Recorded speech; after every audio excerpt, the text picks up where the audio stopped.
back fast. I'd like to begin by asking you a very simple question. Are you better off now than you were 4 years ago? With your vote on Tuesday, I will end inflation. I will stop the invasion of criminals coming into our country. And I will bring back the American dream. We're going to bring back the American dream. We're just 2 days away from what will be the most important political event in the history of our country. I believe that. But you have to do one little thing. I don't want your money. I don't want anything. The only thing I want is get out and vote. Just get out, finish it. You know, we're on the 5-yard line, maybe even the 1-yard line. We're right there. We had a tremendous number of early votes, a record-setting number, records like nobody can believe.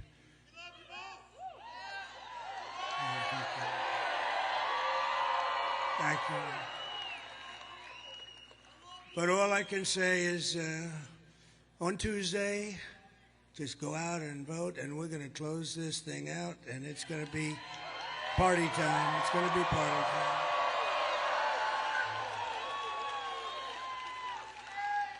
And this is really all you need to know.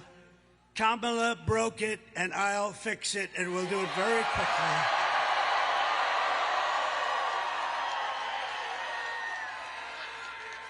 America will be bigger, better, bolder, richer, safer, and stronger than ever before. We start from a very bad place. We're a nation in decline. We're a nation in decline like we've never seen a decline. What they've done to our beautiful country is just so horrible. And we have so many senators, so many congressmen and women, and we have so many great people in the audience, and they're working with me. We're going to bring this back like never before. Nobody's going to believe it. We're going to drill, baby, drill. We're going to bring it back so fast.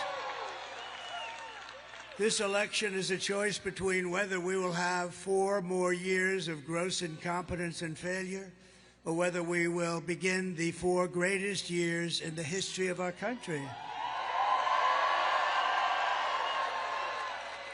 This will be the golden age of America. What a beautiful, isn't that a beautiful term? Think of that, the golden age. This will be the golden age of America. Think of that, how beautiful that sounds, and it's true.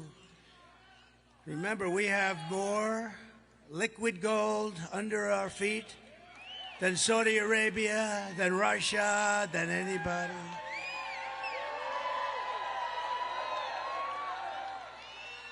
And I told a great guy, RFK Jr., Bobby, I said, Bobby, you work on women's health, you work on health, you work on what we eat, you work on pesticides, you work on everything. The one thing you have to let me do, Bobby, I got to work the liquid gold. You're not going to touch that. We don't want too much advice. We don't want too much advice, Marco, on the liquid gold. We're going to pay off our debt. We're going to do things that you wouldn't believe, and we're going to give you, I gave you the biggest tax cut in the history of our country. You'll get still more. We're going to make our country so competitive.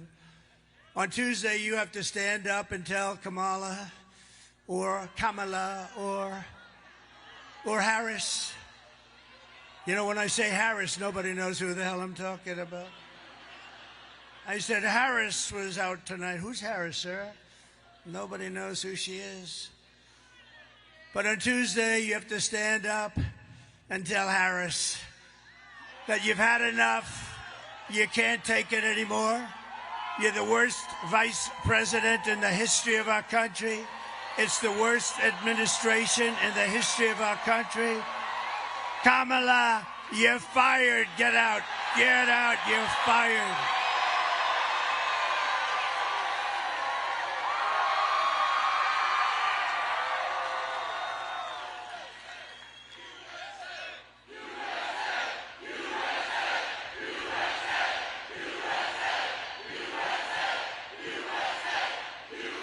Thank you very much. Thank you very much.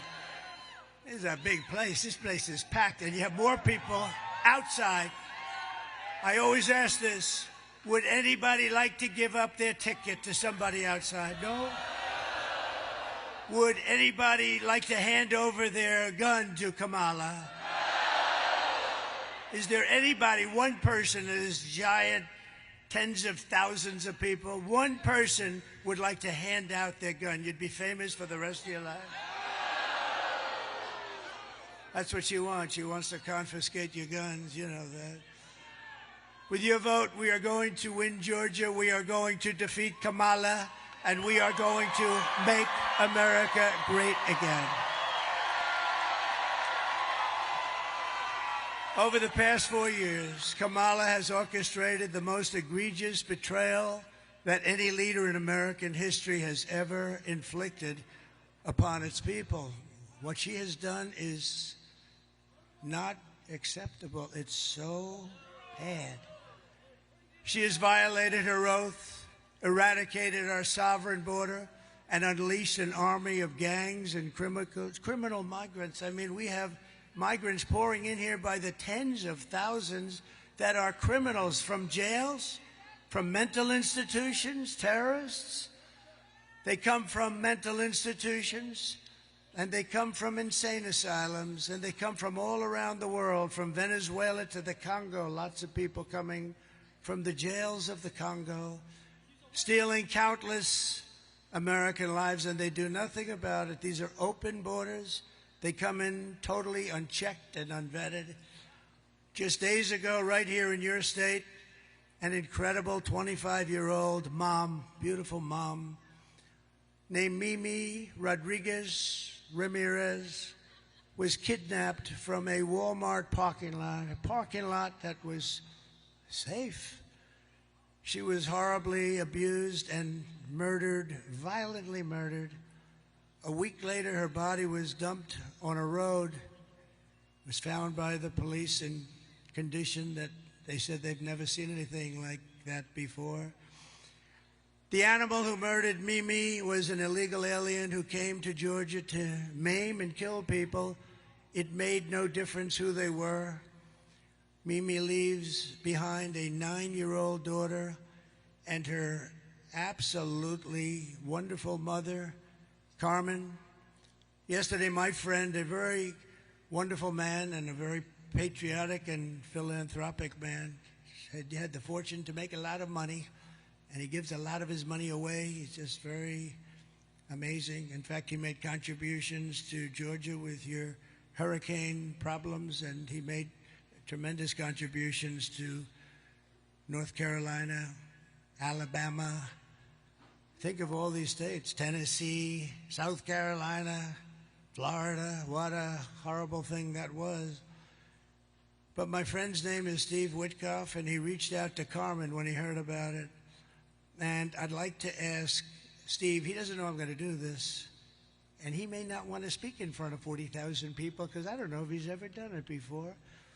But Steve is just this incredible guy, and if it's okay with you, Steve, I'd love to have you come up and say some wonderful things about Mimi and Carmen and that incredible family that's been decimated. Steve Witkoff.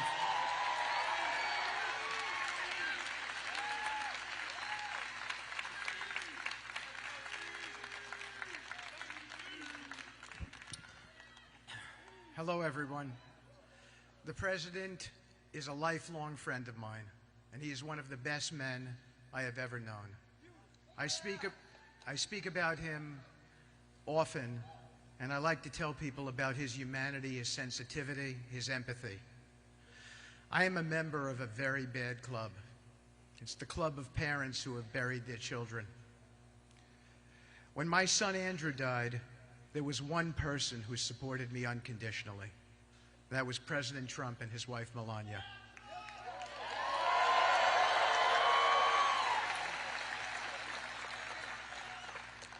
We were having a conversation, and I told the President that my son Andrew leads me to others who have been in distress.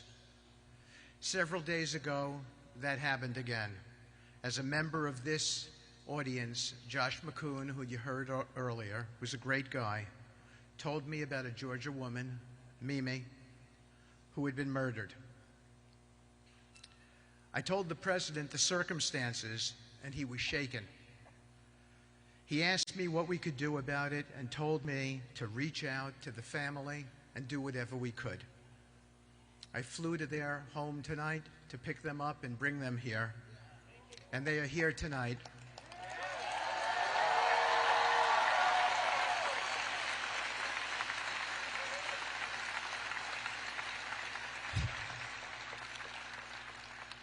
Distraught and sad, but I believe uplifted, and they are Trumpers and have voted for him in this election, all of them.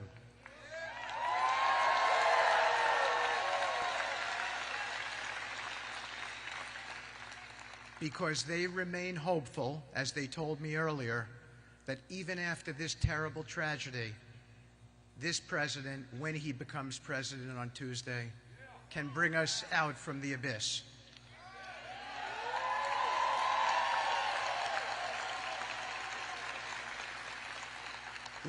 Let me tell you briefly about Mimi's family. They are hardworking, from Puerto Rico, living in Georgia, making a home for themselves. They never imagined their beautiful daughter would be killed by someone who did not belong in this country. On your behalf, Mr. President, we have raised their family money and we have given it to them tonight, and we will watch after them in the future. I can promise you that, in your direction.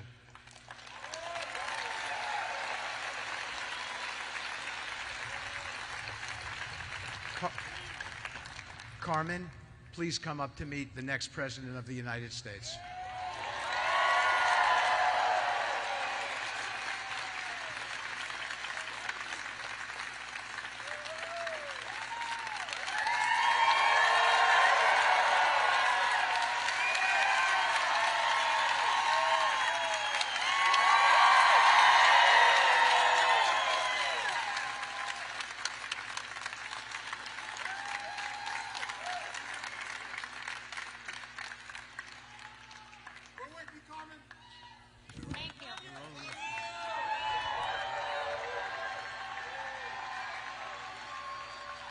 My name is Carmen Ramirez. I'm the mother of Minelli Zoe Rodriguez Ramirez. She was murdered the last Tuesday. I lose my daughter, but I don't lose my faith. And I know Donald Trump is the best choice for the USA.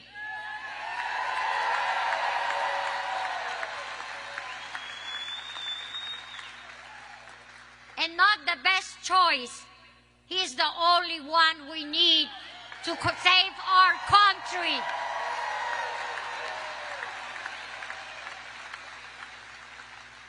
I just want to let you know that everybody has to go and vote. Because just for talking and don't vote, we don't do nothing. Take your friends, take your children, 18 years old. Everybody has to vote. Because that's the only way we're going to save us country. Okay? And I want to let you know that Donald Trump is not a choice. It's just the number one.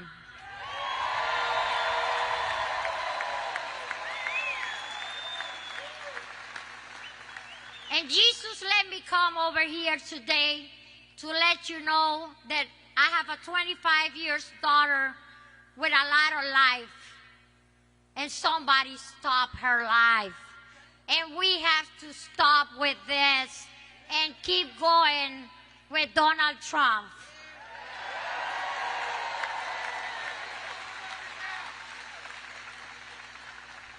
I meet Donald Trump in person. He's the most wonderful person that I see, that I know right now. He helps us. He be with us all the time as this happen. And he always be there for my family.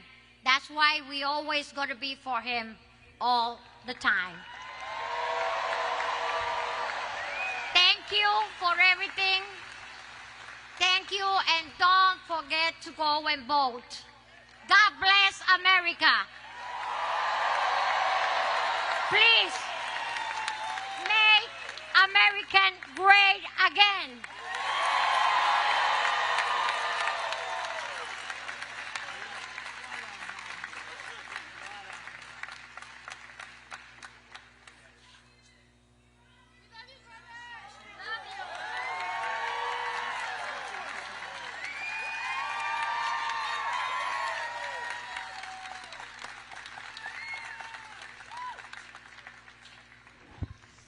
Wow, what a job. What beautiful words. Can you imagine?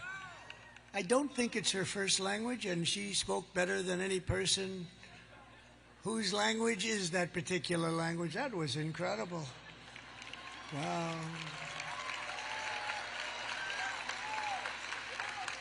And I can tell you, Carmen, that Mimi is looking down on you right now, and she is so proud. She's up there in the beautiful sky, well beyond the clouds, and she is so proud of you. What a job you did. Well, it's not easy either. Can you imagine? Through the grief to do something like that. And we are so sorry for your loss. It's unbelievable. We're going to get that stopped. We're going to stop it. This is happening every day. Soon it'll be every hour. It's just, we're going to stop it. We hold Mimi in our hearts forever. And we'll be your friend, Carmen. We'll be your friend and your family's friend. Thank you. Thank you very much. These terrible atrocities against our citizens are happening every single day in cities and towns all across America.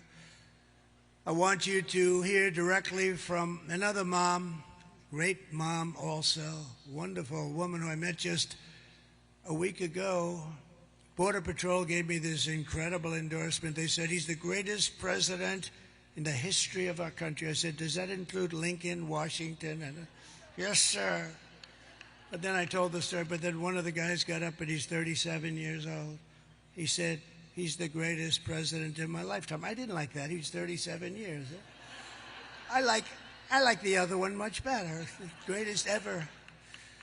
No, the Border Patrol is great. They're incredible people, and they gave us a full-throated endorsement. And they have every year, frankly. They always endorse me, and they're incredible patriots. Them and ICE and law enforcement and our sheriffs. Our sheriffs are great. Police all over the country. They are really respected by everybody, but they don't understand because they don't get treated properly. And we're going to treat them properly, and they're going to solve our crime problem very easily. It's what they want to do. They're dying, you know what? They're dying to do it. They watch these stores being robbed, guys walking out with refrigerators, 500 thugs going into a department store, cleaning it out, some of them with refrigerators on their back. And they want to do something, but they're told to stand down, don't even think about it. You'll lose your pension, you'll lose your house. You lose all your money, you lose your family. And we're going to free them up to stop the crime in our cities and stop the crime in our country. And they know, I have to say, you know, somebody said, well, how would you do this? Because obviously we have to deport these murderers and drug dealers and terrorists. We have terrorists coming into our country at levels we've never seen before. You know, in 19, if you look at the numbers issued by the Border Patrol, in 2019, a Trump year, and I don't even agree with these numbers. They said I had 0 terrorists. Oh, by the way, bring down that board, please. Just my favorite board in the whole world. My favorite board in the whole world.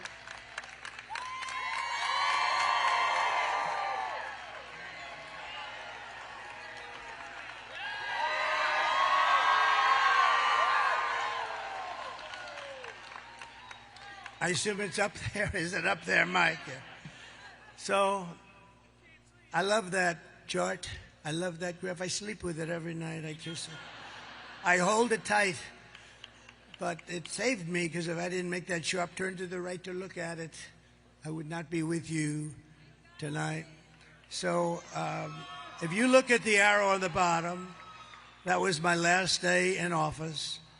And after I left, all they had to do is leave it the way it was, remain in Mexico. You think it was easy to get Mexico to say, oh, sure. They said no. They laughed at me when I first proposed it. And within about 10 minutes, they were saying, we would love to do it, sir. I said, I'm going to put tariffs on every car and everything you send into the United States if you don't do it. And they not only that, they gave us thousands, tens of thousands of soldiers free of charge, everything free. I wanted it free. And tremendous crime is coming through. But that was in 2019. They said we allowed 0 terrorists. It had terrorists 0. And it was good, but I think it has to be a little bit. But the following year, it was 16 or 19 terrorists. Now it's thousands of terrorists. They're coming from the Middle East and all over the world. Some of the worst in the world. We know the names. We have no idea where they are. But our local law enforcement does, you know. People say, well, how are you going to ever find? Our local sheriffs and law enforcement people are incredible, and they're dying to do the job. And they know their middle names.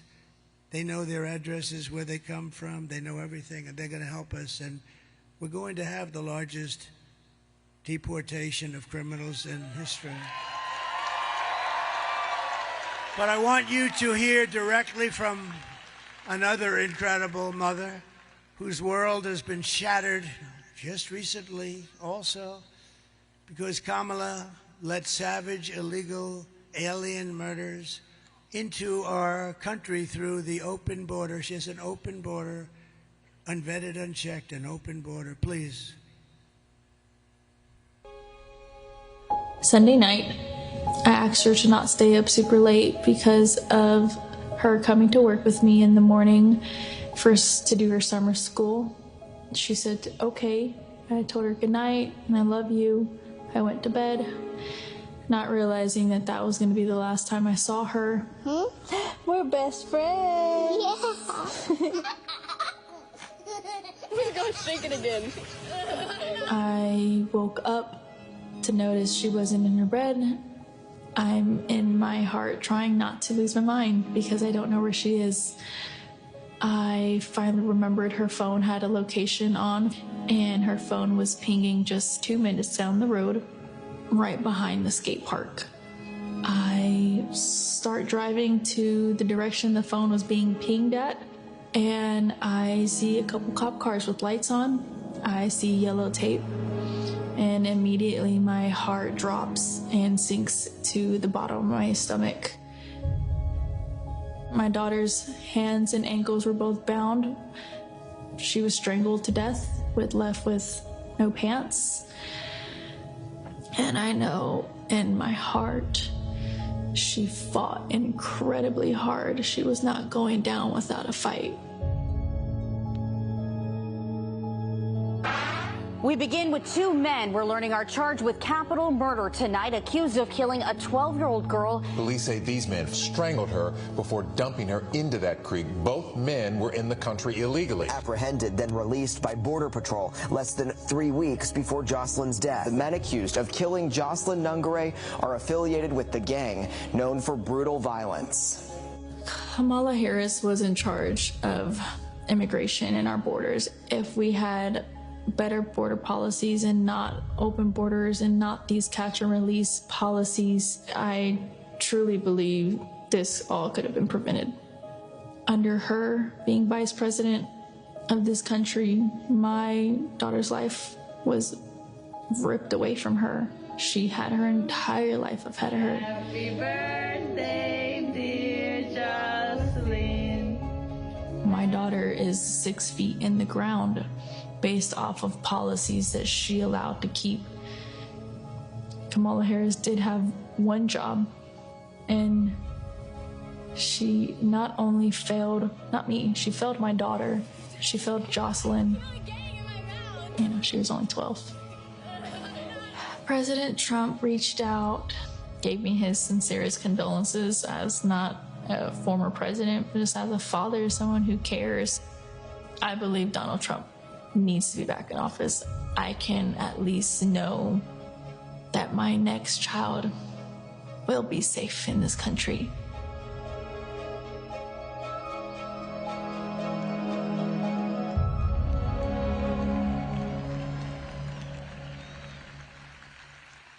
Isn't that just terrible? And this is taking place thousands of times a year, different forms, different ages, different types of crime, but ultimately ending in all cases in death, needless death. The day I take the oath of office, the migrant invasion ends and the restoration of our country begins immediately. And when you vote on Tuesday, remember this. Kamala is importing illegal alien rapists and murderers, draconian monsters who are killing our children, our brothers, our sisters, our parents, our friends. They're willing to kill anyone, these people. They are true evil. When I win, I will not let these animals into our country any longer.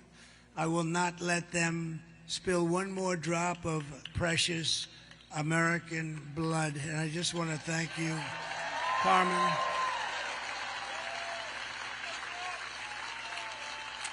And Jocelyn was so incredible. The mother is devastated. It's like devastated. She was devastated.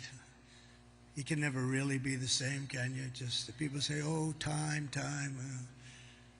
Sometimes with time, a lot of times with time, it only gets more difficult.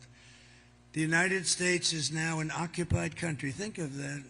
We're an occupied country. This is thousands of people all over our towns and cities, countryside, having military-grade weapons, sometimes higher than military-grade. Nobody's ever seen anything like it. Where the hell do those weapons come from, right? But it will soon be an occupied country no longer. November 5th, 2024 will be Liberation Day in America.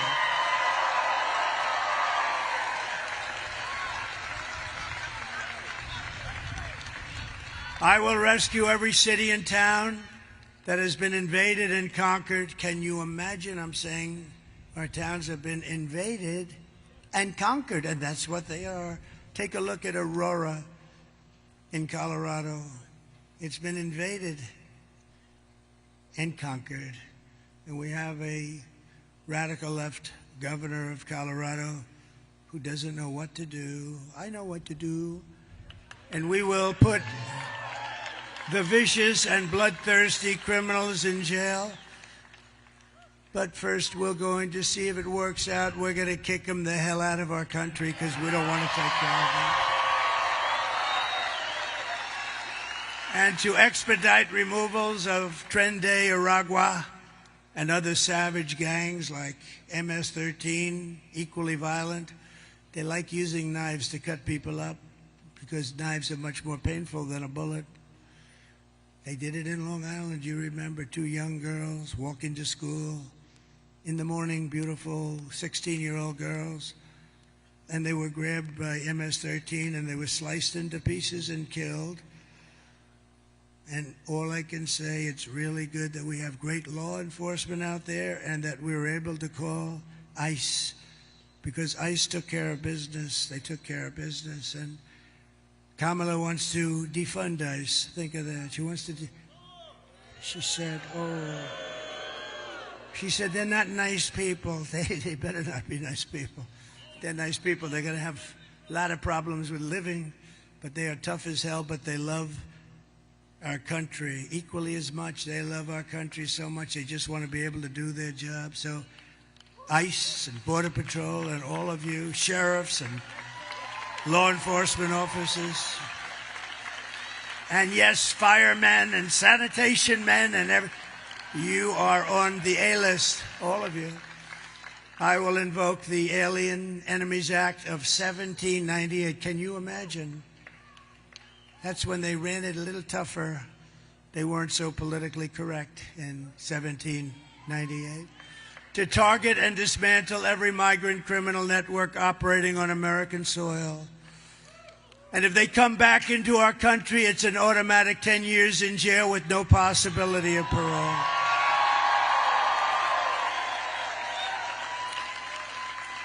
And I am hereby calling for the death penalty for any migrant that kills an American citizen or a law enforcement officer.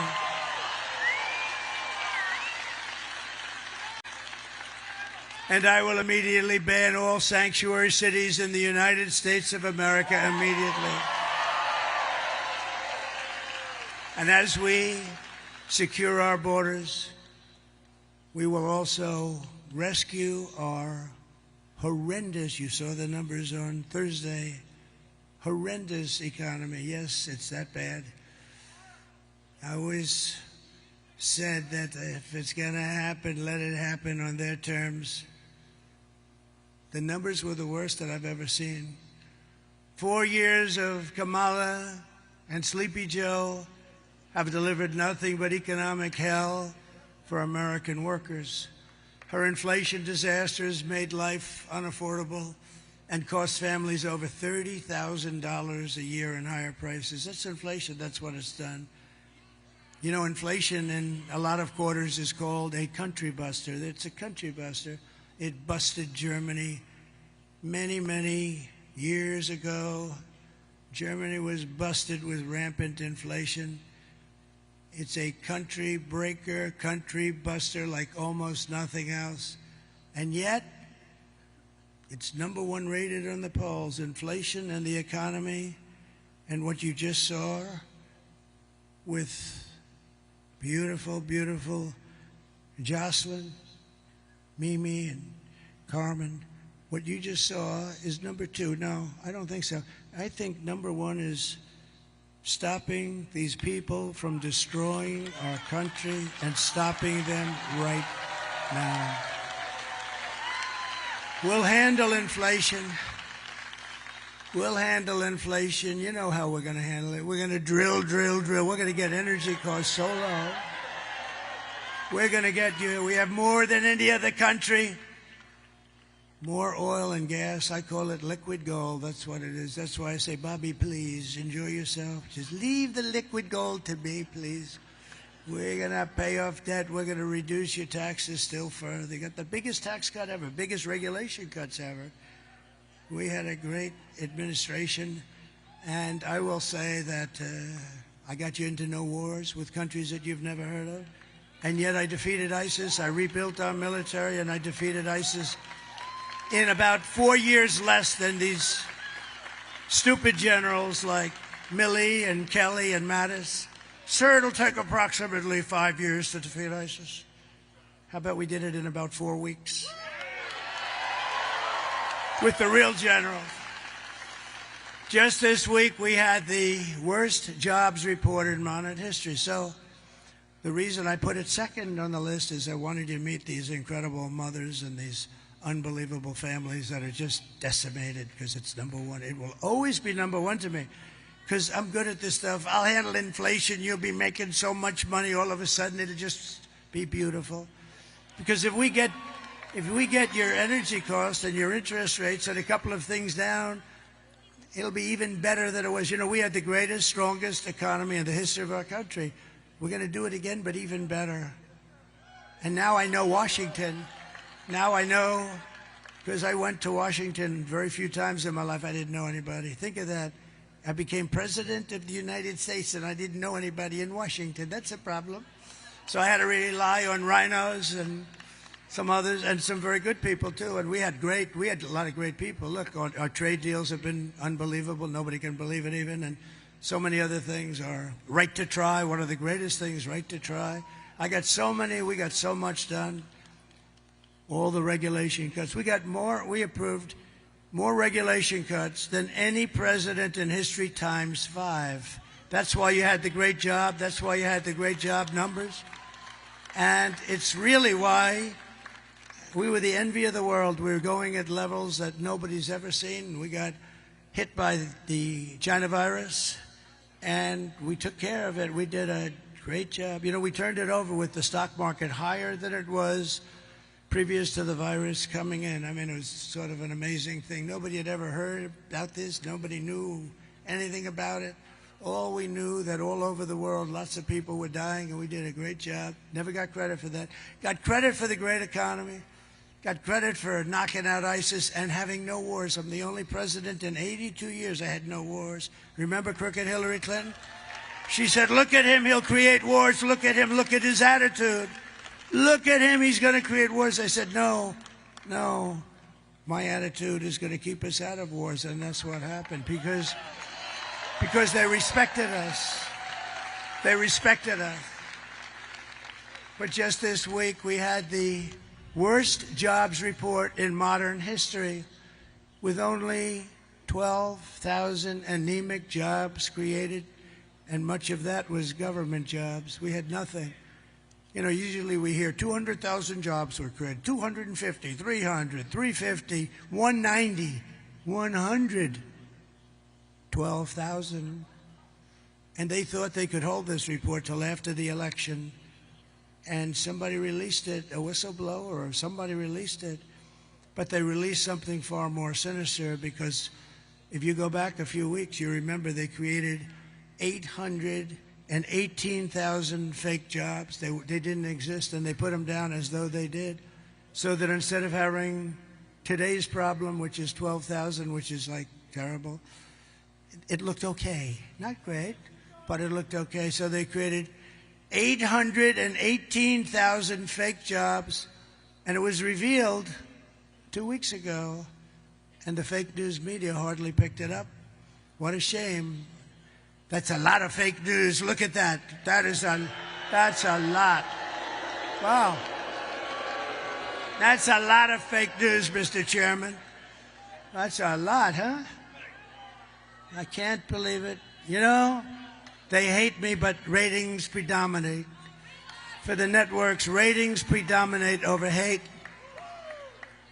But think of what they did. 818,000 fake. And then last week they had to revise the figures from the previous month, 112,000. So that's almost 1 million fake jobs. I call them fraudulent. Fake isn't strong enough. And they did that hoping that all of you people wouldn't have a chance to see before you pull the lever on Tuesday. But a whistleblower released the information on the 800,000 jobs plus. The whistleblower said, you know, there were not 800,000 and 18,000. You add them up, and then you add 100, and think of it, 112,000 jobs.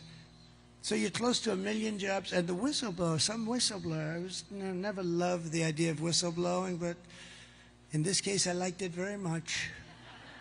But they thought it would be very unfair to go through an election. Somebody was being fair. They thought it would be very unfair. Could you imagine if those numbers, we have the election, and let's say there's a bad result, and then 3 days later they say that almost 1 million jobs were not created. I mean, we would say they were fraudulent. They were fraudulent, by the way. If that were a Republican doing that, they'd probably be in jail by now. But you also had 30,000 private sector jobs that were killed in a single month, and nearly 100,000 manufacturing jobs. This just came out on Thursday, that were wiped out since the start of the year. And those manufacturing jobs, they're important to us as a country. 150,000 Americans joined the unemployment rolls in October, close to a record. And nearly 250,000 people dropped out of the labor force. Can you believe this? And these are the numbers. And I did say that if they've got to be released, let them release it before the election. These numbers are all public. They've been released. Meanwhile, a statistic that a lot of people are going to hate hearing, but that's the way it is. Meanwhile, 100% of the net jobs created in the last year have gone to migrants. The migrants have gotten every single job plus that was created. Illegal here. Many of them are illegals, and many of them are murderers, and many of them are terrorists. I mean, they're taking the job. And you know who they're taking the jobs from? The black population mostly. It'll start hitting the Hispanic population. But right now, and the other thing that you should demand, everybody in this room should demand it in front of the fake news right now. They should demand it. because they put no pressure on these crooked politicians. You should demand that they give you the numbers of how many black people are going to lose their job. The African American population, they're getting fired at numbers that we have never seen before, and migrants that are here illegally are coming in and taking their job, and they have homes and mortgages, and they have things to pay, and they've worked there for 10 and 15 and 20 years, and they're losing their jobs. And frankly, the Hispanic are next. I hear that that's what's happening, but the Hispanics are next. And unions are going to be seriously affected too, very seriously. The unions know that this is a big problem. So think of what they've done. They've allowed people to come in by the millions, 21 million people. I think it's much more than that. And then you have the gotaways. You know what the gotaways are? That's the people that don't want to be looked at all. So they're worse than the people we're seeing. That's why they don't want to be looked at. These are depression-type numbers, 1929 depression-type numbers. And I never wanted to be, I always told people, I would have hated to be the President of the United States in 1929 when you had the Great Depression. Herbert Hoover, I would not want to be Herbert Hoover. What a time that was. People jumping off buildings. And that's where we're headed, because we have leadership that's incompetent. We have low IQ people, and we need very, very, very high IQ people. Under my leadership, we are quickly going to turn this economic nightmare into an economic miracle. Wait till you see how fast we're going to get it going. We'll get the prices down. Don't forget, you could stop inflation, but the bacon is still at the all-time high, and the lettuce and the apples. There's a story that should never happen in this country. An old woman goes into the grocery store, and she takes 3 apples. That's what she lives on. And she brings it up to the counter, and then they tell her the price of the apples. And she says, I'm sorry. And she takes 1 apple and brings it back to the refrigeration area, puts it back in, and comes and pays for 2 apples. This should never be happening in our country. This should never be happening. We will make America wealthy again, and we will make America affordable again. Big problem. So we're 2 days away from the best jobs and the biggest paychecks and the brightest economic future the world has ever seen. Kamala talks about fixing the economy, but why doesn't she do it? She said the other night, yes, I'm going to fix the economy. Why the hell don't you do it? She's always saying, I'm going to do this, I'm going to do that. The best was today, though. She was going to fix something else. When I get into office in January, do it now. What are you waiting for? It's all a big con. She's not going to do anything. She's incapable of doing it. Kamala's plan will impose the largest tax hike in American history and raise taxes on the typical American family of 4 or 5 by more than $3,000 a year. Congratulations. You know, all my life, I've always found politics fascinating. I never knew I'd be a politician. I still like to try and get away with saying I'm not. But I guess after 9 years, I guess I am. It's all right. But you know, all my life, I've watched politicians run for office. And all my life, they've been talking about cutting taxes. We will cut taxes. We will cut taxes. And oftentimes it turned out, frankly, they weren't able to do it, or it wasn't true, but they turned out. But I've never seen a politician run and say, we're going to raise your taxes and have people vote for them. We are going to raise your taxes. You're paying far too much already. And we are going to cut your taxes substantially, and it's going to be helped by lowering interest and by oil and gas. And by the most beautiful word in history, tariff. We're going to tariff the hell out of countries that have been taking advantage of us and stealing our jobs, stealing our companies. My plan will be massively to cut taxes for workers. We're going to cut their taxes and small businesses, and we will have, quite simply, no tax on tips, no tax on overtime, and no tax on Social Security benefits for our great seniors.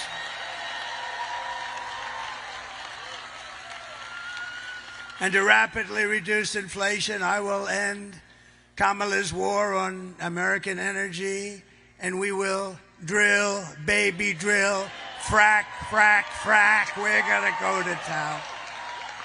And I know those guys are, they don't call them wildcatters for nothing. They'll be drilling so fast. Just the concept of what's going to happen on Tuesday, we're way ahead. I'm not supposed to say that. My people say, please don't say that, sir. They'd like me to say that, yeah, we're a little bit behind, but if you get out, look, here's the story. You have to get it out. You have to vote Tuesday. It's all Tuesday. You got to show up in numbers that you've never seen before. And we don't need those kind, but you know what? We want to have so many votes that we can really do what we have to do to make our country great, to fix our country. We don't want to have like, and you know, it would be nice, it's obviously not necessary, but it would really be nice to have more votes than they do, because typically it's not great mathematics, because you take a place like Gavin Newsom in California. Did you see that his poll numbers have absolutely collapsed? Did you see that, Marjorie Taylor Greene? Did you see that? Gavin Newsom, one of the worst governors in history. But Gavin, his poll numbers are, what the hell's happening? What happened to his poll? But all of these people, they're just taxing you out. But the worst is, I was talking to Elon Musk. How great is Elon Musk? When I saw that rocket ship come in a week ago, I'm looking and you know, I told the story twice. I'm looking at that rocket ship, and I'm on the phone with a very important person, very, very important. Even all these senators, even Herschel Walker would be impressed with him. Not that, Herschel wouldn't be that impressed. Herschel is, by the way, you're the greatest, Herschel. What a good man. They didn't treat him fairly. They didn't treat him fairly. You know, Herschel was very fast, very big, very fast, but he would always run around. But if perchance you couldn't run around, he would run through people I've never seen. He would carry 4 coal miners' sons on his back for like 12 years. They didn't know what. They're banging him, and they couldn't touch him. Really, maybe one of the top 2 or 3 in the history of football. We were really great. Remember, they played here in your state, the ballad to Herschel Walker. They're playing the ballad to that guy, and all he wanted to do is play football. He's a good person with a great wife and family and everything, and we love that you're here, Herschel.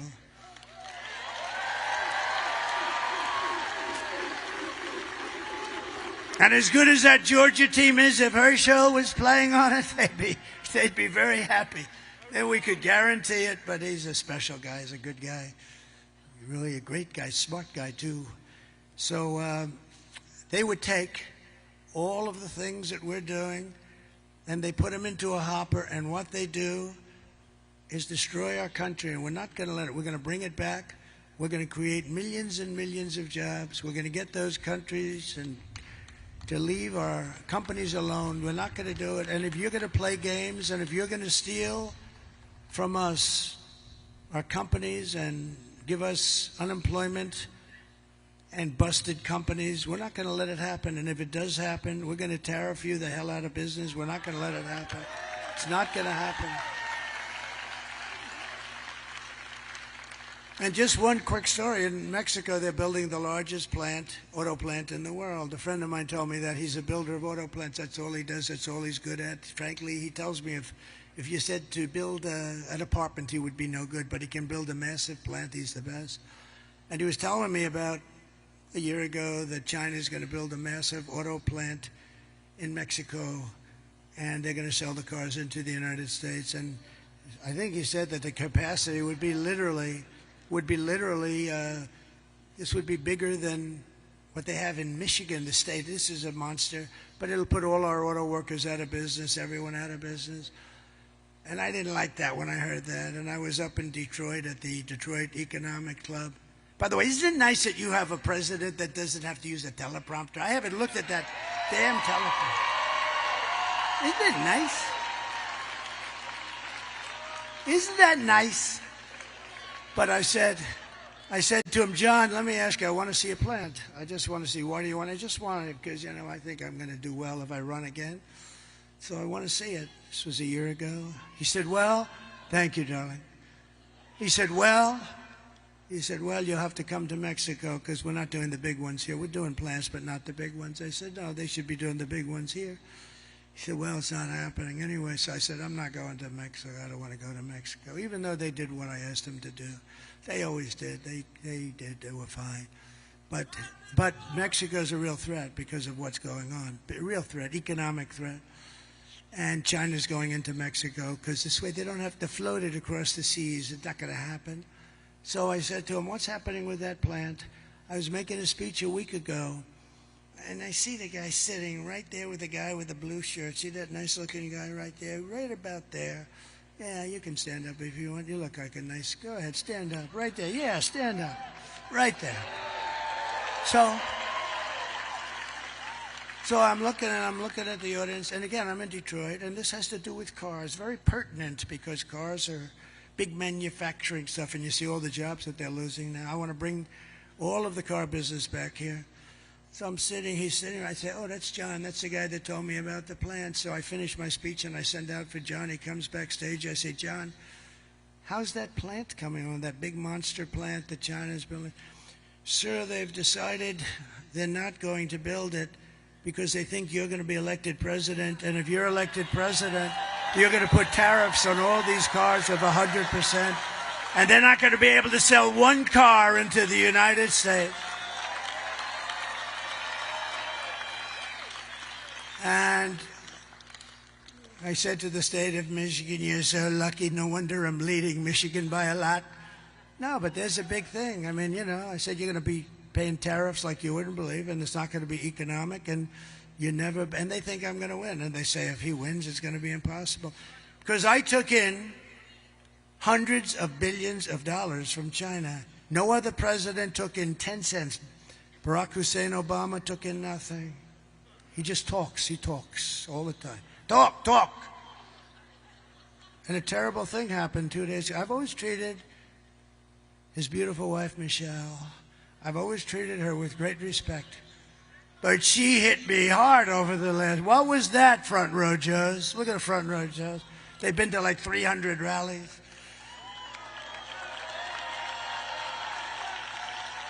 And this, by the way, look at this thing.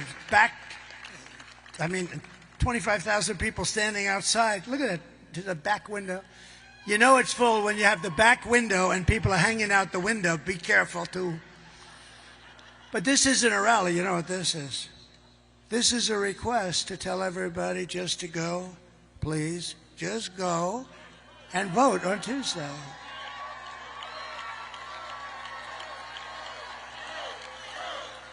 This is not a rally. It should be a rally, but we want you to go vote. So I believe in America first. It's going to be America first. And, you don't hear that often. But our country is going to be so successful. It's going to be so rich. Your taxes are coming down. Your jobs are going up. And we are going to indeed have an economic miracle. And it's not going to be that hard. And it's really something that others do to us, the smart ones. There are no dumb ones. We're the dumb one. I have never seen a good trade deal made. I changed a deal with Japan. I changed a deal with South Korea. I changed a lot of deals. But we're at a disadvantage because we had long-term deals. But I didn't care about that. I said, we're changing them. I don't care. I didn't care because I don't know how the hell they got those deals. Those deals, there's two ways those deals, it's like the voting stuff. There's two ways those deals were made. Either the person that made them was corrupt or stupid, because you had the worst trade deals ever made by any country ever.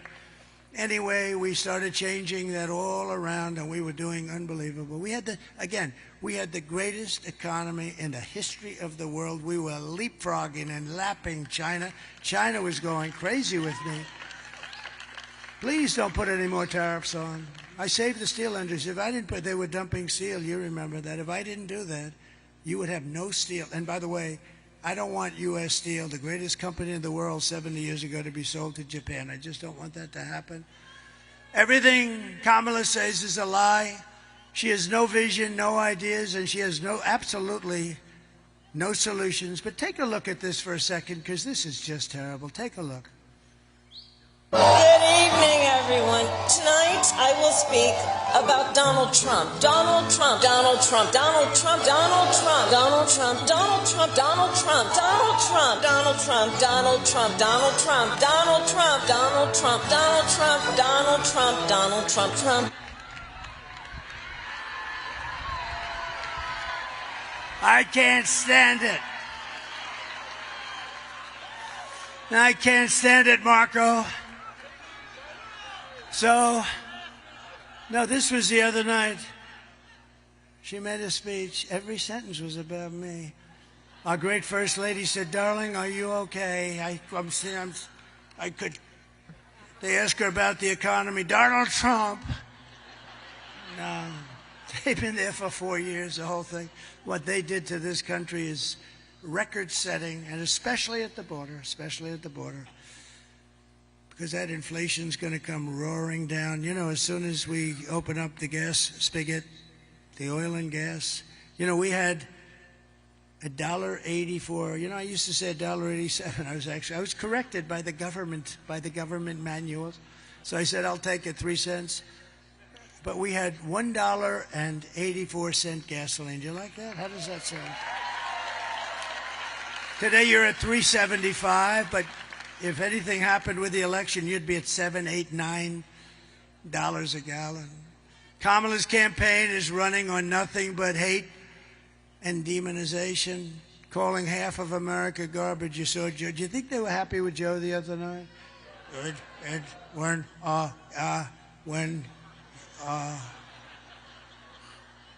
His people are garbage. They're garbage. Oh, I said, oh, is he screwed now with them? He says. That's lasted, Sarah, for what, about 5 days now? This is not good. And perhaps that's why we're leading by so much, but that's not really the reason. The reason is that first little question I put. We built a great, great economy, and their economy is terrible because of inflation, in all fairness, largely because of inflation, but if inflation's a real bad word. Meanwhile, Kamala says she would not do one thing differently from Joe Biden, which in itself is disqualifying. I wouldn't do one thing. How about the 325,000 children that are dead, missing, or slaves? She wouldn't do that different. Our country is almost at a 90% wrong track, the highest in the history of our country, and she says, oh, I would do nothing different. Take a look. Would you have done something differently than President Biden during the past 4 years? There is not a thing that comes to mind. I stood there on the tarmac watching you check your watch. The chaotic and deadly U.S. evacuation from Afghanistan stunned Americans and the world and cost the lives of 13 U.S. soldiers. Would you have done something differently? There is not a thing that comes to mind. More than 13,000 illegal immigrants convicted of murder have been caught at the border and then released into the United States. An Afghan national is in custody today after being accused of plotting an election day terrorist attack. The suspect entered the U.S. on a special immigrant visa. Gut-wrenching new details in the murder of Georgia nursing student Laken Riley. The illegal immigrant suspect, who cops say committed the heinous murder, is a Venezuelan national who crossed the unsecured southern border back in 2022. 2 men investigators say are in the country illegally from Venezuela are charged with capital murder in the death of Jocelyn Nungaray. A fifth illegal immigrant accused of attacking 2 New York City police officers over the weekend showed no remorse or regret. Would you have done something differently? There is not a thing that comes to mind. Can you believe it? Nothing. You know, a smart person would say, yeah, let's see, I'd strengthen up the border. I'd do something on inflation. I'd do that. You could say 20 different that you couldn't think of anything. This is not what you want for your president. So if you want to end this disaster, you have to go out, get out and vote and just In conclusion, we want to just introduce a few people that are incredible. They're really incredible. Lieutenant Governor Burt Jones, thank you for being here, Burt. Great guy. The great senator from Florida, and he's a tough guy. I had to compete against this guy. This guy was not easy. He's tough. He's tough and he's smart, and he's my friend Marco Rubio. Thank you, Marco. And former Senators David Perdue, he's working so hard, and Kelly Loeffler. Thank you, Kelly. Thank you, David. Somebody I'm very proud of, Arkansas Governor Sarah Huckabee Sanders.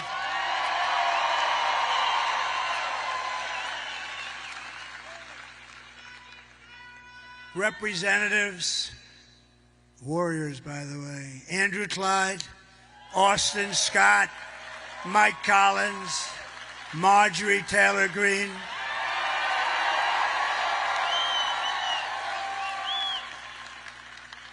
And a guy who was great in the Mueller hearings. Remember, he was hitting up Mueller with so many questions. Mueller said, I don't know, I can't. Where the hell am I? Just after 2 years, he had no idea what was happening. And we were totally exonerated, by the way. Totally, 100% exonerated. But this man was great. You got to see his voice chiming through those beautiful, hallowed halls, screaming at Mueller. It was unfair competition. Former Congressman Doug Collins. Thank you, Doug. And candidates for Congress, Brian Jack. So Brian Jack. I hated when they took Brian Jack. They came to me and they said, we'd love to have Brian run his home district where he was born, raised. I said, look, between you and I, just tell him it's not available. I didn't want to lose him, but he figured it out. And I endorsed him so heartily. And he's a great gentleman, right, Chairman? He's a great gentleman. Brian Jack. It's an interesting name because, you know, with people, there aren't too many, but when people have that kind of a name, Brian Jack, and a lot of people call him Jack Bryan. I asked him that question, and I said it doesn't really matter, you know, you get the idea. But Brian Jack is a great guy, and he's going to be a great congressman or whatever he wants to do for a long time to come. Thank you, Brian. And he worked for me, and he was always there. And also Wayne Johnson, going to be great. Wayne Johnson. And he's central. Look at that look he's got. Although looks don't mean anything, please remember that. Looks. You're not allowed to talk about looks anymore in this politically correct. He looks, especially if he were a woman, that would be bad. And you know, nowadays with this administration, you can become a woman if you'd like.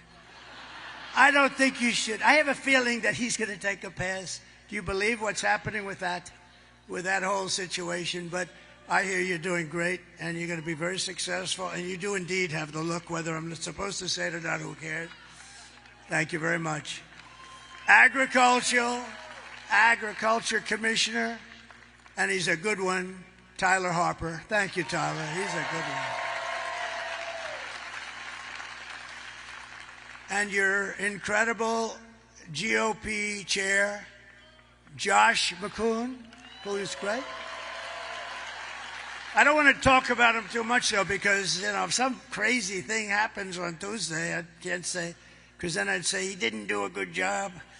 But now he's done a great job, and I hear we're really in great shape, right? We have record-setting early voting, numbers that nobody's ever seen before. Can you believe that? I mean, basically, correct me if I'm wrong, but the Republican Party never wins early. We'll be 200,000, 300,000, 400,000 votes behind, and that they consider that good. But it's just the opposite. We're hundreds of thousands of votes ahead. Nope, this has never happened. But it all means nothing if you don't go out on Tuesday and vote. Right, Josh? We have to get them to vote. And, of course, I just introduced him, the legendary Herschel Walker. We love Herschel. Thank you, Herschel.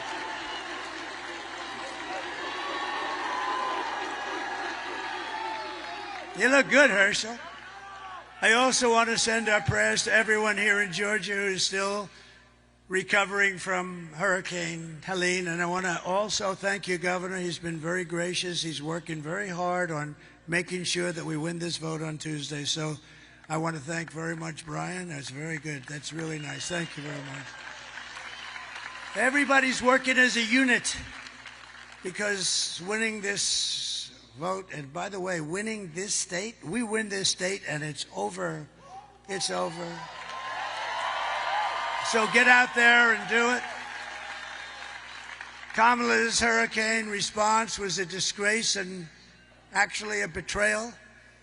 It was just reported that almost 50% of phone calls to FEMA for disaster aid went totally unanswered. You know why? Because they spent their money on illegal aliens, people coming into our country illegally, many of them very bad people. So you cannot trust this person. Anybody doing that, you can't trust that person to be president. You had the worst hurricane like maybe ever, and boy did North Carolina get hit, but you got hit really hard. And you had, and you know, I want to thank Elon Musk, okay? Because Elon, the head of North Carolina Rescue, and your governor, and also some of your people that did a really great job but had very little federal help, they asked, would it be possible for you to call Elon Musk? And he gave me the greatest endorsement ever. I mean, how good is it to get his? Because we like intelligent people. We got to protect our brilliant people. We don't have too many of them. And when I saw that rocket come down, the way it came down was so beautiful. Boom, right on the pad. He was unbelievable. I said, was that yours? Yes. Oh. Can Russia do it? No. Nobody can do it. China? No, nothing. Nobody can do it. And I said, he does something called Starlink. And the man from, a very good official, by the way, state official, he's from North Carolina. He said, sir, could you call up Elon Musk? I know you have a good relationship. We want Starlink. I said, what the hell is Starlink? Tell me about it. It's a communication system. All of the wires in parts of Georgia, too. All of the wires are down, and it's very successful. It's very hard to get. We can't get them, and we need it. I mean, people are dying. They have no communication, and people are dying. And I called Elon. I said, Elon, you got to do me a favor. Do yourself a favor. Do humanity. They got to get this thing you have called Starlink, and you got to get it fast, Elon. And I talked to him for a couple of seconds, literally, and I got a call from the guy from North Carolina thanking me for getting Starlink. I said, how the hell did you do that, Elon? He said, well, I can do two things at one time, can't I? And the following day, it got delivered to North Carolina, Georgia, and other places that needed it, and it's very hard to get. And I actually asked him, in all fairness, I got to give Elon a little boost. I actually asked him, well, how does that compare to the wires that have to go all the way down and ground and on poles and everything else? He said, actually, it's much better. So I said, got to rethink that whole situation. But Elon has been great in that way. You know where he is right now? He's campaigning for me in the Commonwealth of Pennsylvania. Can you believe it?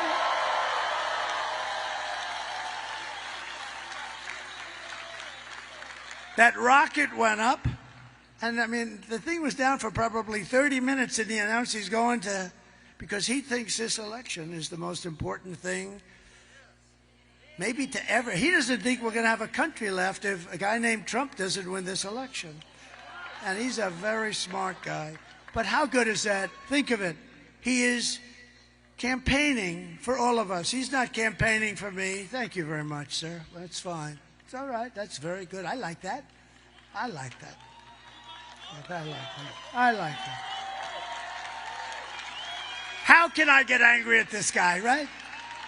Normally, I'd say, who the hell is in front of me with a sign? But that sign is okay, sir. Because he's up there and he's going to help us out. Thank you. Thank you.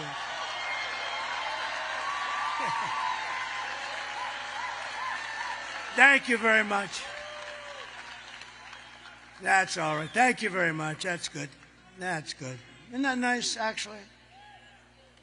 See, now a stupid person would say, get the hell out of here. And that would be the end of the night. That would be, Josh, that would be the end of the night, right? No, that's very nice, actually. So just in closing it out, here are some of the facts. Kamala is a radical left Marxist, rated even worse than crazy Bernie Sanders or Pocahontas herself.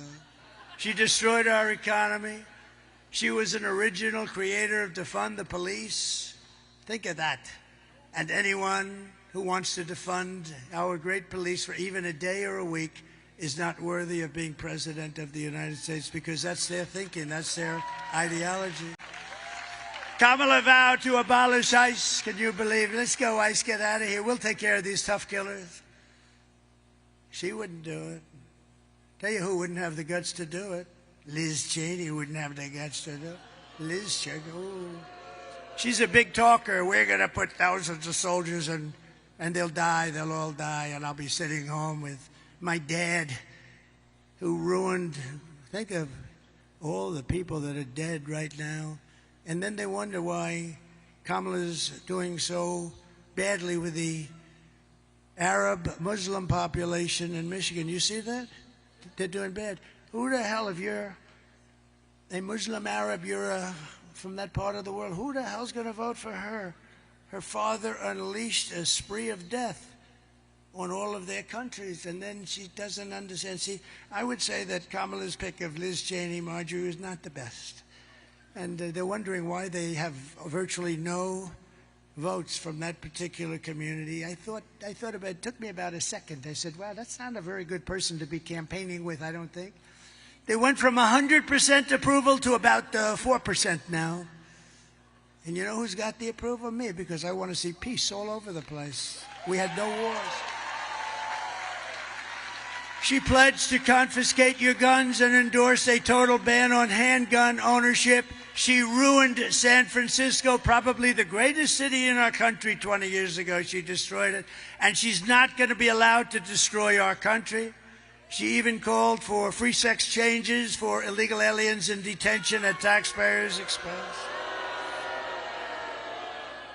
And perhaps, worst of all, she never worked at McDonald's. She never did. She lied about that. So with your vote on Tuesday, we're going to fire Kamala and we are going to save America. We will cut your taxes, end inflation, slash your prices, raise your wages, and bring thousands of factories back to America and back to the good old state of Georgia. We will build American, we will buy American, and we will hire American, and the jobs are going to be pouring in. And I will end the war in Ukraine, which would have never happened if I were president. And I will stop the chaos in the Middle East. October 7th would have never happened if I were president. And I will prevent World War III from happening. Because this would be a war like no other. This would be a war, the level of destructive power. This would be a war like no other, but it'll never happen. But it could happen with them. It will happen. I'm most worried about the next 3 months. That's what I'm worried. I'm actually worried about the next 3 months. We will crush violent crime and give our police the support, protection, resources, and respect that they so dearly deserve. We will strengthen and modernize our military. I rebuilt our entire military, but they gave a lot of it away to Afghanistan. Can you imagine that? They gave billions and billions of dollars away, but it's still only a fraction of what we have. We rebuilt the military. We've got to touch it up anyway. We're going to touch it up. And I rebuilt the nuclear arsenal, and I hated doing it because it's obliteration. We don't want that to happen. And, you know, Russia and myself and China were talking about de-escalation, actually, of nuclear. We had that going, and then this stupid thing happened with the election. And you think Biden thought about that? He can't figure out how the hell he goes up to bed. And besides that, I was just thinking the other day, you know, you have countries, and when somebody calls, like Putin calls, or President Xi, who's a fierce individual, somebody said, what's he like? He's a very smart guy, but what's he like? Well, he's a fierce individual. He really is. He's fierce. When you get into an argument with him, you know you've got an argument going, right? He's a fierce, and he loves China, and we love the USA, right? So, but I was thinking today, let's say you're China, and you want to call the United States because there's a conflict or there's a problem, who the hell do you call? There's nobody. Do you call her? Do you call... He's not going to be answering your phone. He only works about 2 hours a day. And I understand. I mean, it's okay. But she can't really do it. She hasn't got the aptitude or the IQ or anything else. She can't do it. So who the hell do you call? Oh.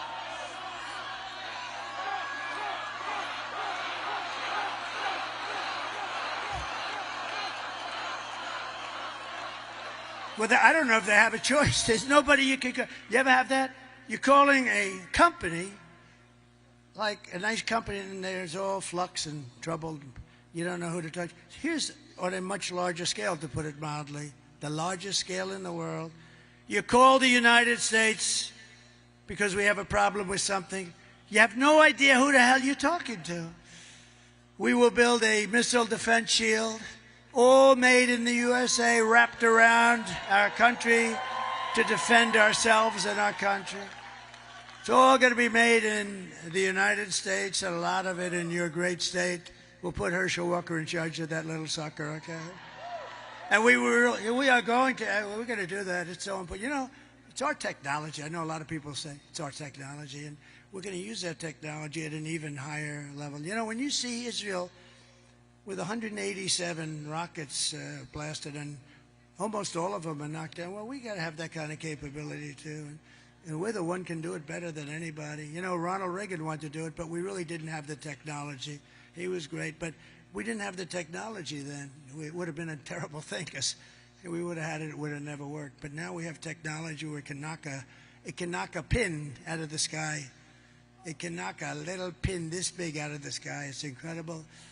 We will rebuild our cities, including our capital in Washington, D.C., which is a mess, with graffiti on our marble, beautiful Carrara marble columns all over the city, graffiti and filth and crime. We're going to make it beautiful again, and we're going to rebuild our cities. We're going to work with Democrat mayors and governors. We'll probably have to, and we're going to make our cities beautiful and safe again. We'll work with them if we have to. And we will teach our children to love our country, to honor our history, and to always respect our great American flag. And we will get critical race theory and transgender insanity the hell out of our schools.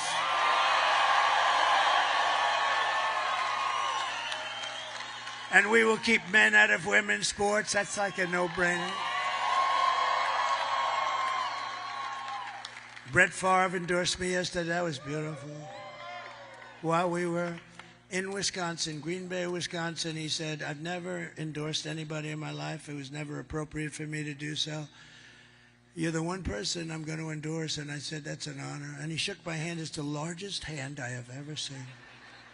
This hand is the biggest thing I've ever seen. Then you wonder why he threw the ball so hard and so long. He was a great player, but he endorsed me, and that was a great honor.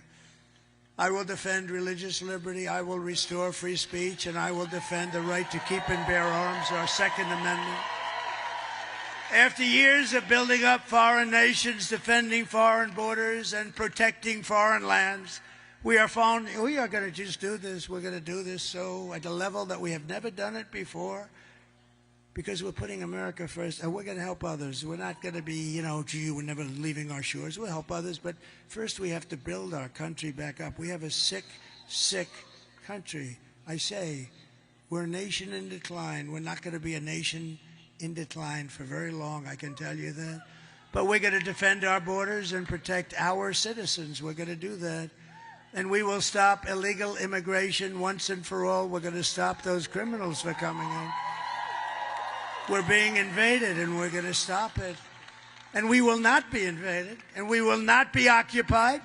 We will not be overrun. We will not be conquered. They are conquered. Can you imagine 5 years ago, me, standing up and saying, we will not be invaded, we will not be conquered, because we are being invaded. And can you imagine that we even think of that? To be using those expressions? Can you imagine that I'd be up here saying, and I will stop men from playing in women's sports? What the hell? It's interesting. I read so much, and it's such a big deal. So, as I said, I've been doing this for 9 years. I've never had one person, they come up, sir, I think you should cut taxes. I think you should do this. I think you should have Elon build a rocket to Mars. Everything. They never said to me, sir, it's very important that men be able to play in women's sports. I've never had anybody come up and yet it's like a big deal. That's all they talk about. I never had anybody come up and say, sir, it's so important, let men play in women's sports. I don't get it. Same with transgender. I mean, they want to do things that they shouldn't be doing. It's terrible. And, oftentimes when it's done, that person that it was done to, 10 years later said, who did this to me? Who did this to me? How sad is that? Little children, they take them without parental consent. Can you believe it? It's not even possible to believe. Oh, we're going to change it all around, and the people because you know what? We're the party of common sense. We're the party of common sense.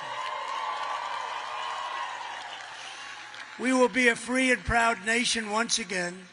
Everyone will prosper, every family will thrive, and every day will be filled with opportunity and hope, and always filled with that beautiful American dream. Your children, you want your children, yourself, but you want your children to have the American dream, and they're going to have it. They're going to have it. They're going to have it very, very soon.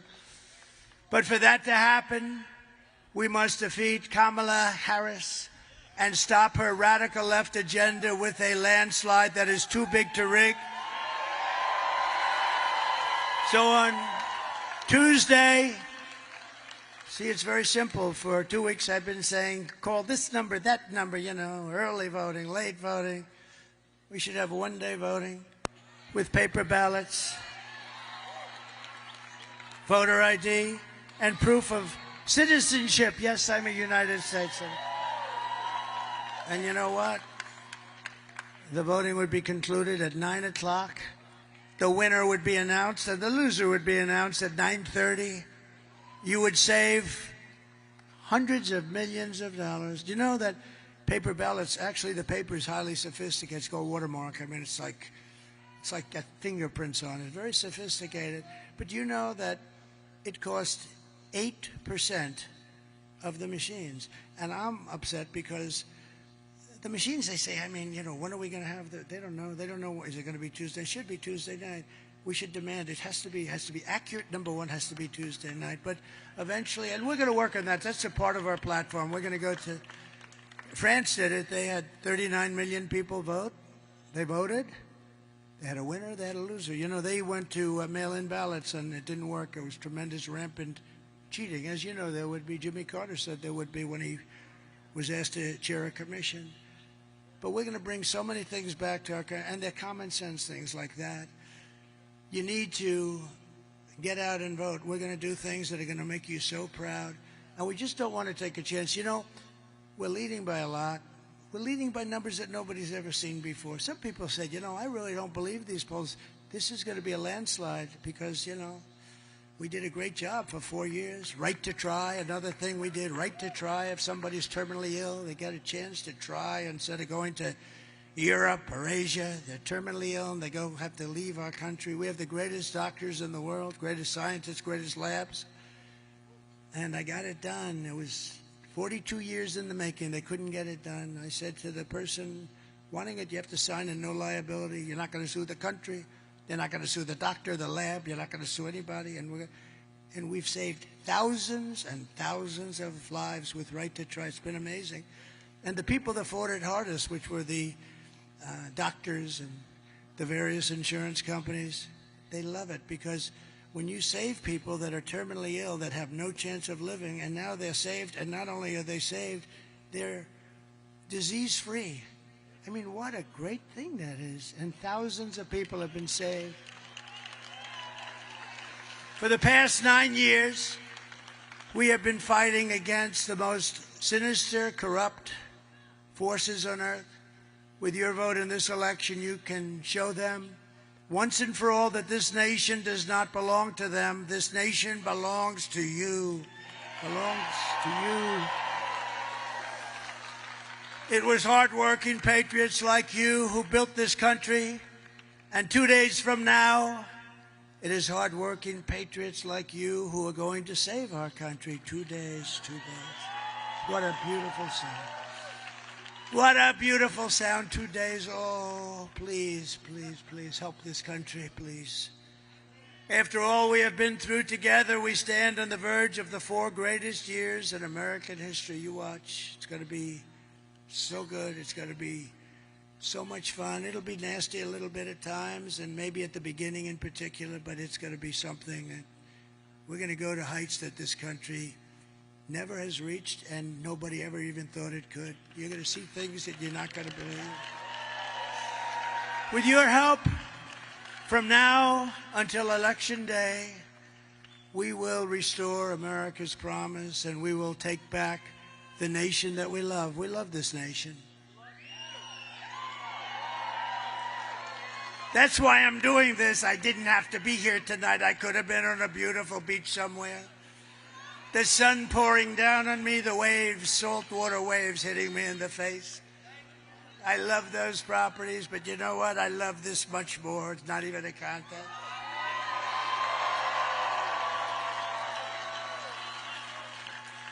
Many people have said, if you had it, because they've treated me terribly, you know.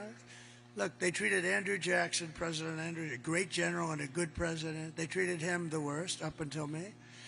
They treated Abraham Lincoln, is considered the second worst. They treated him very, but he was in a civil war, in all fairness. I guess that makes sense, right? He had a civil war. But now I think there's no question about the fact that I got treated the worst. Think of it. And it did. I mentioned before. I got treated worse than Alphonse Capone, one of the greatest killers in the world.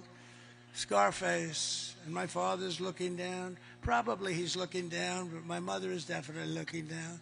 My father, you know, a little questionable. But no, he was a tough guy, but he was a great guy and a good guy.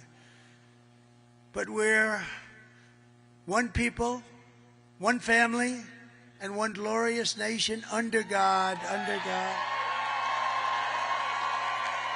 We will never give in. We will never give up. We will never back down, and we will never, ever surrender. We're not surrendering. We're there. We're there. You got to get out and vote. We're there. We're actually on the 1 yard line. Let's go get out and vote. Everybody vote, vote, vote, vote. Together we will fight, fight, fight, and we will win, win, win. We're going to win. November 5th will be the most important day in the history of our country.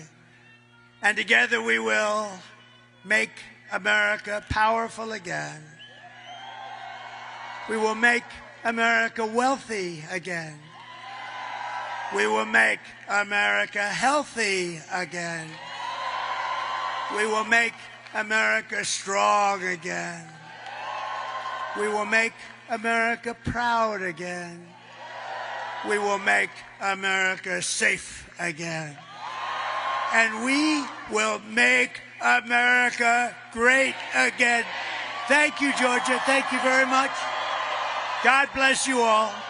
I don't ever slow up. No, I don't take shit. I got no love for the fakeness. If you wanna play tough and wanna hate this, I'll always show up. I don't ever slow up. No, I don't take shit. I got no love for the fakeness. If you wanna play tough and wanna hate this, I'll always show up and make a statement. I don't ever slow up. No, I don't take shit. I got no love for the fakeness. If you wanna play tough and wanna hate this, I'll always show up and make a statement. Everything I do so instinctive and so passionate. Every word I move so descriptive like an adjective. I got a vendetta against people who patented being negative when you should be getting after it. I got facts over tracks, this and that. Spitting slow, spitting fast. I could roast, I could gas. Think I'm okay at last, but I don't know if that can erase all the past. And the pettiness, a reflection of the emptiness. Hilarious, you think you're worth my time, you're delirious. Mysterious, because you hide behind a fake exterior. Inferior, you know I'll always be a bit superior. Get off of me, this ain't no humble brag. I want you to hear words, you can say them back. I want you to feel free from the chains at last, and to believe in what you got, it was built to last, yeah. Now that I've been put through hell, I never got anyone's help. I had to do it all myself. I don't ever slow up. No, I don't take shit. I got no love for the fakeness. If you wanna play tough and wanna hate this, this, I'll always show up and make a statement. I don't ever slow up, no I don't take shit. I got no love for the fakeness. If you wanna play tough and wanna hate this, I'll always show up and make a statement. You're gonna learn the consequence of being incompetent. Mental health is confidence, dreams and some honestness. I'm not here to say the